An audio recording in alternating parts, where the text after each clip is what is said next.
যাকে বলে আধ্যাত্মিক জ্ঞান।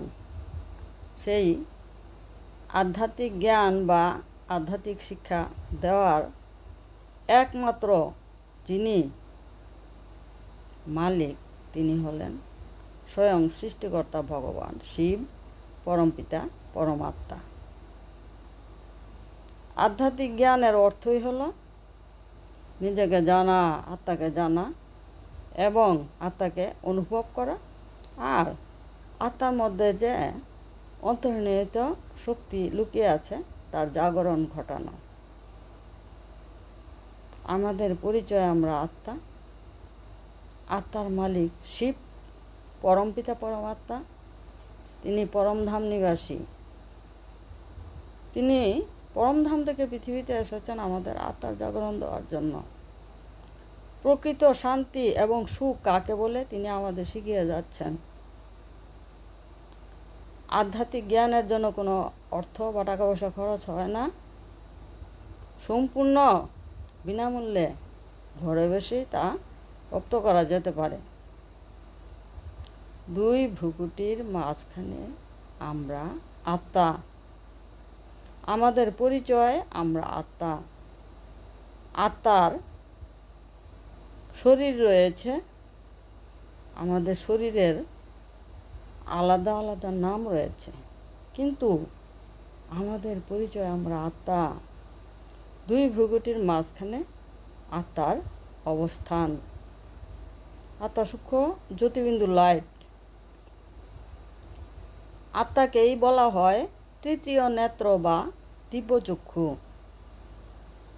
সেই আত্মার মালিক বা পিতা হলেন শিব ভগবান, পরমপিতা পরমাত্মা, জ্যোতিবিন্দু লাইট।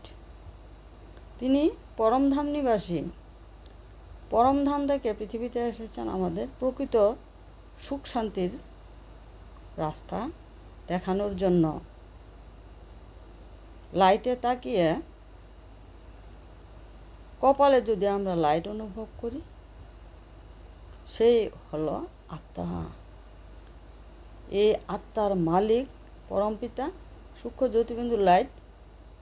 আত্মা জাগিয়ে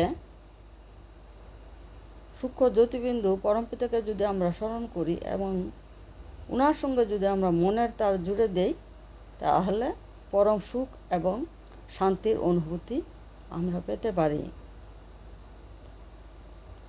আমাদের পরিচয় আমরা আত্মা। আত্মার ধর্ম হলো শান্তি, সুখ, আনন্দ, প্রেম, আন্তরিক ভালোবাসা এবং শক্তির জাগরণ। সেই আধ্যাত্মিক বিপ্লব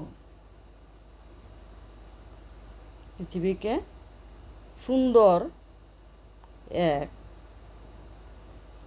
স্বর্গীয় জীবন উপহার দিতে সক্ষম। আমরা সকলেই আত্মার জাগরণ ঘটাবো, আত্মাকে অনুভব করব, সকলকে আমরা আত্মারূপে দেখব, নিজের আত্মার অনুভূতি আমরা করে যাব।